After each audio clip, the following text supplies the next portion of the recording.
the question of why pick this terribly insecure job of being an MP and what led me to do that, it's a really good question. And I have to say, on the days where this job gets very difficult or frustrating, I ask myself the same question. For me, the journey was one that wasn't terribly obvious. I was a physics graduate. I went to Imperial, absolutely loved that world. Was a little bit a reaction to my father's work. He was a diplomat, and I felt that I wanted to do something completely different. And I was very aware from, the frustrations he would bring home, but also the people we'd have round who themselves were dealing with politicians in local circumstances, or indeed the politicians back home, as it were, how frustrating politics was. It seemed very messy, it seemed very changeable, very volatile, and it wasn't what I wanted. I was looking for universal truth, what is in common between us all. We are all gold dust after all. And then I took that physics degree, became a physics teacher, and that was really the thing that properly politicized me. And so my route into politics was actually through the prism of education, recognizing that educational inequality, particularly in this country, in the UK, is very, very bad.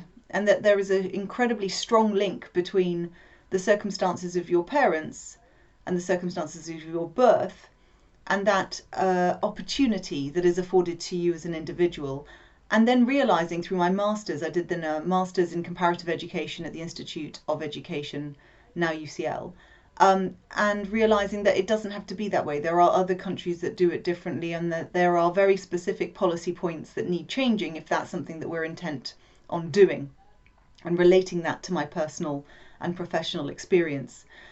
And so I went about choosing the political party I was going to join based on which was closest to the policy area that I cared most about and the research that I was doing, because I was more interested in achieving the right outcome.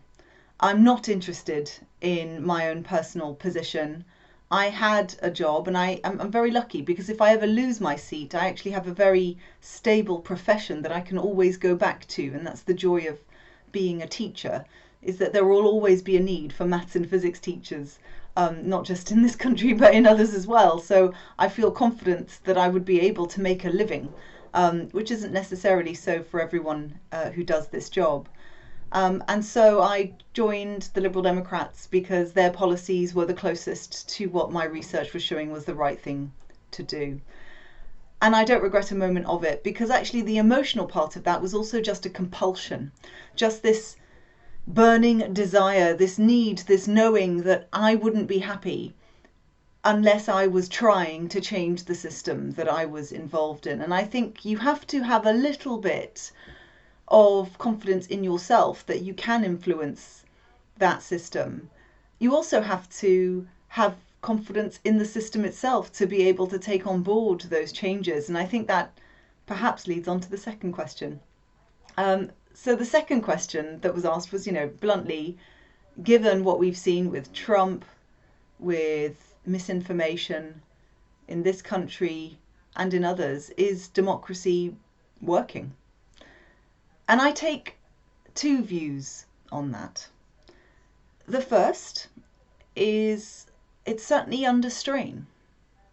And it's not just in this country, it is globally. The small L liberal world order is being challenged.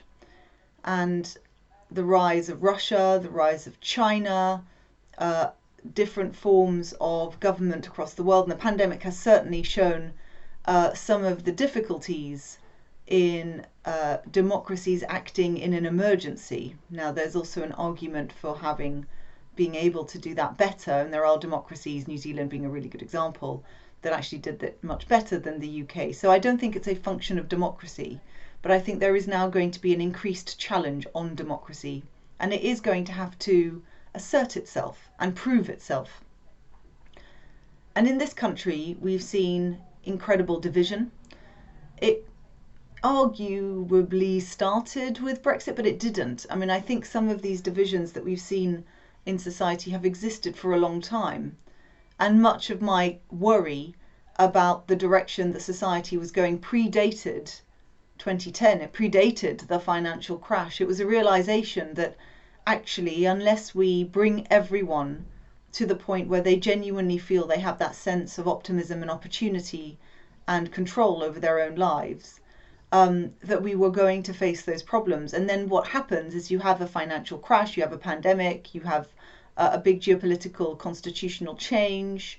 And by the way, I don't think those are over. I think we are potentially looking at those still with Scotland and even Northern Ireland as fallout from this. I think the turmoil in which democracy is going to have to exist is probably going to continue.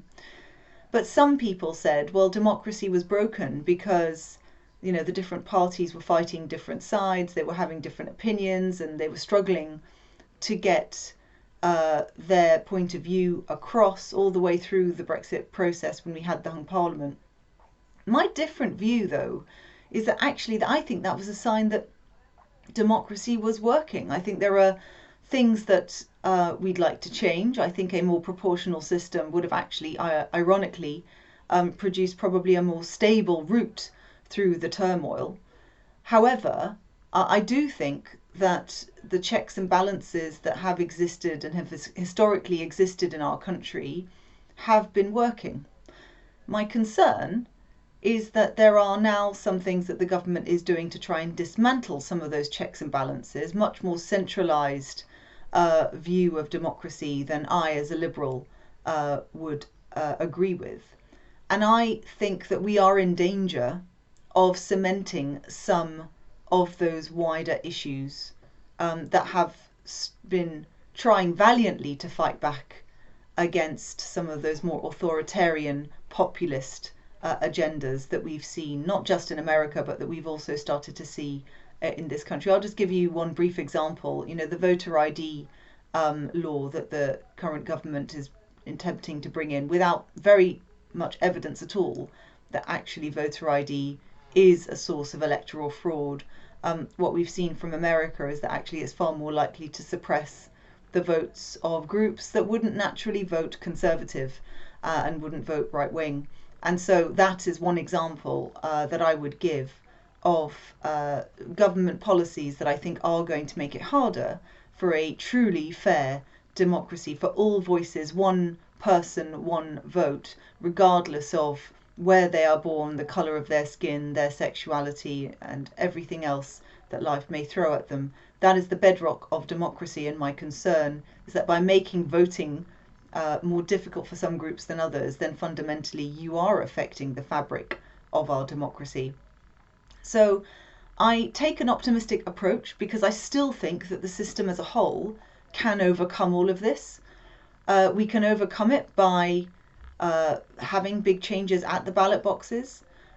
We've seen it in by-elections. It is possible to see it at general elections. And I think we are, however, going to have to accept that democracy is going to continue to be volatile, that it is going to be continually under attack at home and abroad. And that gives me a real sense of purpose. If I ask myself the question, well, why am I doing this job with all the difficulties that come with it, with all the abuse that's, you know, plastered online, especially as a, you know, queer ethnic minority female MP, I say to myself, well, actually, I'm fighting for bigger things than just me. It's not just about me and my well-being and my family. Actually, it's about all of us. And the big turmoil that we're facing right now, you could say to yourself, well, I'm just going to walk away. But that's not the approach that I take, because I still think that this battle can be won, even if I end up on the side of where most people don't want me to be. I believe in the system. I believe that democracy, the least worst of all the options, but nevertheless the best one we have, to paraphrase others who are far more eloquent than I.